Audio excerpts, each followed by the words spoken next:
பேர் கணபதி ராமன்னு பேர். 88 இயர்ஸ் ஆகுது எனக்கு.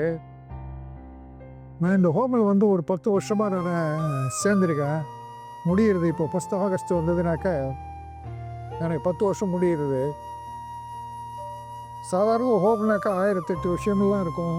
இங்கே வந்து வீட்டில் இருக்க மாதிரியே இருக்குது எனக்கு. ஹோமில் இருக்க மாதிரி இல்லை எனக்கு. அந்த அளவுக்கு வந்து ஒரு அன்பு பாசங்கிறதுனாக்கா இந்த எம்டிகிட்ட தான் நான் பார்க்குறேன். வேறு யார்கிட்ட பார்க்க முடியாது. என்னை பொறுத்த வரைக்கும் சொல்கிறேன். ஓரம் பணம் கொடுக்குறோம், ஏதோ ஓரம் இருக்க தங்குறோங்கிறது இல்லை. பர்சனலாக பேசுகிறதுங்கிற போது அது தனி, அதாவது ஒரு இது அது சொல்ல தெரியல எனக்கு. அது ஜாஸ்தி சோக் ஆகிடுவேன். இதில் வந்து இந்த ஹோமில் எல்லாமே ட்ரீட்மெண்ட்லாம் நல்லா தான் இருக்குது. குறைன்னு சொல்ல முடியாது.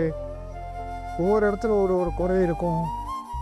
சாப்பாடு இருக்குது, நமக்கு பிடிச்சது இன்னொருத்தருக்கு பிடிக்காது. பிடிச்ச சமையல் அந்த வெஜிடபிள் இன்னொருத்தருக்கு பிடிக்காது. பட் எல்லாமே வந்து இங்கே வந்து எல்லாமே வேண்டாம்னு சொல்ல மாதிரி இல்லை. எல்லாமே நல்லா நடக்கிறது இங்கே. அது தவிர இங்கே ஒரு பர்சனலாக பார்த்தோம்னாக்கா ஒரு அதே மாதம் வெளியில் பிக்னிக் அழைச்சின்னு போகிறாரு ஒரு எம்டி. நல்ல இடத்துக்கெல்லாம் போயிட்டுருக்கோம். இப்போ டாக்டர்ஸ் வந்து பார்த்துட்டு இருக்கார். எல்லா ஹாஸ்பிட்டல்ஸ்லேருந்து இங்கே வந்து ட்ரை பண்ணுறாரு. இங்கே எல்லா டெஸ்ட்டெல்லாம் எடுத்துகிட்டு இங்கே போகிறாங்க. ஃப்ரீ எல்லாம் கூட கிடைக்கிறதுங்க. அது மாதிரி வெளியில் கிடைக்கிறதுங்கிறது ரொம்ப கஷ்டம். இந்த ஹோமில் அது நான் ரொம்ப கொடுத்து வச்சவங்களுக்கு தான் இங்கே கிடைக்குங்க. பணம் பெருசு கிடையாது. அந்த அளவுக்கு எல்லாரையும் விட எனக்கு என்னன்னாக்கா அந்த எம்டியோடது அவரோட ஒரு இது தான் எனக்கு சொந்த வீட்டில் இருக்கிற மாதிரியே எனக்கு ஒரு உணர்வு ஏற்படுறது எனக்கு. அதில் நல்லபடியாக நடக்கணும். அதுதான் கடைசி வரைக்கும் என்னோடய ஆசை. எனக்கு யாருக்கு எந்த குறையும் இருக்கக்கூடாது.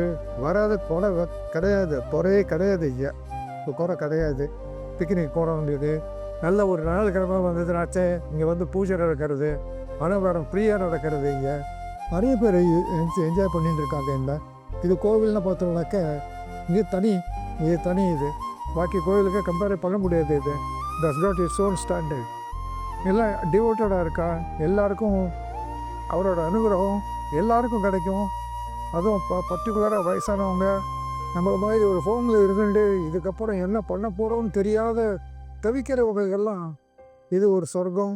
இது அவரோட ஆண்டவனோட ஒரு கட்டளை. இது நல்லபடியாக நடக்கிறது.